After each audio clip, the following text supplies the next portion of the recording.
ಇನ್ನು ಸಿಎಂ ಸಿದ್ದರಾಮಯ್ಯ ವಿರುದ್ಧ ಮುಡಾ ಪ್ರಕರಣಕ್ಕೆ ಸಂಬಂಧಪಟ್ಟಂತೆ ಮುಡಾ ಕಚೇರಿಗೆ ಈಗ ಲೋಕಾಯುಕ್ತ ಅಧಿಕಾರಿಗಳು ಭೇಟಿ ನೀಡಿ ಅಲ್ಲಿ ಕಡತಗಳ ಒಂದು ದಾಖಲೆಗಳ ಪರಿಶೀಲನೆಯನ್ನ ಕೂಡ ಇವತ್ತು ಮಾಡ್ತಾ ಇದ್ದಾರೆ. ತನಿಖೆ ಚುರುಕು ಪಡೆದುಕೊಂಡಿದೆ. ಮುಡಾ ಕಚೇರಿಗೂ ಕೂಡ ಲೋಕಾಯುಕ್ತ ಅಧಿಕಾರಿಗಳು ಇವತ್ತು ಭೇಟಿ ನೀಡಿ ಪರಿಶೀಲನೆಯನ್ನ ಮಾಡ್ತಾ ಇದ್ದಾರೆ. ಕೆಲ ದಾಖಲೆಗಳು ಹಾಗೆ ಕೆಲವೊಂದಷ್ಟು ಫೈಲ್ಗಳು ಅದನ್ನ ಲೋಕಾಯುಕ್ತ SP ಉದೇಶ್ ಅವರ ನೇತೃತ್ವದ ತಂಡ ಪರಿಶೀಲನೆಯನ್ನ ಮಾಡ್ತಾ ಇದೆ.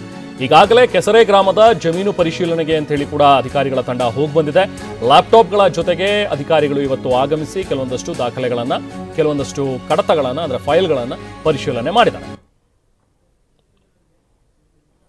ಇನ್ನೊಂದು ಕಡೆ ಇಡಿ ಕಚೇರಿ ಎರಡು ದೃಶ್ಯಗಳನ್ನು ನೋಡ್ತಾ ಇದ್ರಿ. ಒಂದು ಕಡೆ ಮುಡಾ ಕಚೇರಿಗೆ ಲೋಕಾಯುಕ್ತ ಅಧಿಕಾರಿಗಳು ಬಂದು ಪರಿಶೀಲನೆಯನ್ನ ಮಾಡಿದ್ದು, ಮತ್ತೊಂದು ಕಡೆ ನೋಡ್ತಾ ಇರುವಂತಹ ದೃಶ್ಯ ಅದು ಸ್ನೇಹಮಯಿ ಕೃಷ್ಣ ಅವರು ಇವತ್ತು ಬೆಂಗಳೂರಿನ ಶಾಂತಿನಗರದಲ್ಲಿರುವಂತಹ ಇಡಿ ಕಚೇರಿಗೆ ಬಂದಂತಹ ಒಂದು ದೃಶ್ಯಗಳು. ಇಡಿ ಕಚೇರಿಗೆ ಇವತ್ತು ಬನ್ನಿ ಅಂತ ಹೇಳಿ ಸಮನ್ಸನ್ನ ಕೊಟ್ಟಿದ್ರು ಇಡಿ ಅಧಿಕಾರಿಗಳು. ಇವತ್ತು ವಿಚಾರಣೆಗೆ ಹಾಜರಾಗಿ ಅನ್ನುವಂಥದ್ರ ಬಗ್ಗೆ ನೋಟಿಸ್ ಕೊಟ್ಟಿದ್ರು. ಅದರಂತೆ ಇವತ್ತು ಬೆಳಿಗ್ಗೆನೆ ಸ್ನೇಹಮಯಿ ಕೃಷ್ಣ ಅವರು ತಮ್ಮ ಬಳಿ ಇರುವಂತಹ ಒಂದು ದಾಖಲೆಗಳನ್ನು ತೆಗೆದುಕೊಂಡೇ ಇವತ್ತು ಶಾಂತಿನಗರದಲ್ಲಿರುವ ಜಾರಿ ನಿರ್ದೇಶನಾಲಯ ಕಚೇರಿಗೆ ಬಂದಿದ್ರು. ಅದಾದ ನಂತರ ವಿಚಾರಣೆಯನ್ನು ಎದುರಿಸಿದ್ದಾರೆ. ನನಗೆ ಯಾವುದು ಸಮನ್ಸಲ್ಲಿ ಯಾವುದು ದಾಖಲೆಗಳನ್ನು ತೊಗೊಂಡು ಬನ್ನಿ ಅಂತ ಏನು ಹೇಳಿರಲಿಲ್ಲ, ಬಟ್ ನನ್ನನ್ನು ಇದಕ್ಕೆ ವಿಚಾರಣೆಗೆ ಬನ್ನಿ ಅಂತ ಕರೆದಿದ್ರು. ಹಾಗಾಗಿ ನಾನು ಬಂದಿದ್ದೀನಿ ಅನ್ನೋ ಒಂದು ಮಾತುಗಳನ್ನು ಕೂಡ ಇವತ್ತು ಸ್ನೇಹಮಯಿ ಕೃಷ್ಣ ಅವರು ಮಾತಾಡಿದ್ದಾರೆ.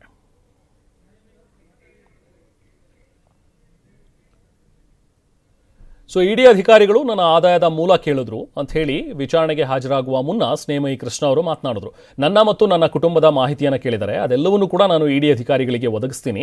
ದೂರಿನ ಜೊತೆಗೆ 500 ಪುಟಗಳ ದಾಖಲೆಗಳನ್ನು ಕೂಡ ಕೊಟ್ಟಿದ್ದೀನಿ. ಬ್ಯಾಂಕ್ ಮಾಹಿತಿಯನ್ನು ಇಡಿ ಅಧಿಕಾರಿಗಳು ಕೇಳಿದ್ದಾರೆ, ಅದನ್ನು ಕೂಡ ನಾನು ಕೊಟ್ಟಿದ್ದೀನಿ ಅನ್ನುವಂಥದ್ದನ್ನು ಇವತ್ತು ಸ್ನೇಹಮಯಿ ಕೃಷ್ಣ ಅವರು ಮಾತಾಡಿದ್ದಾರೆ.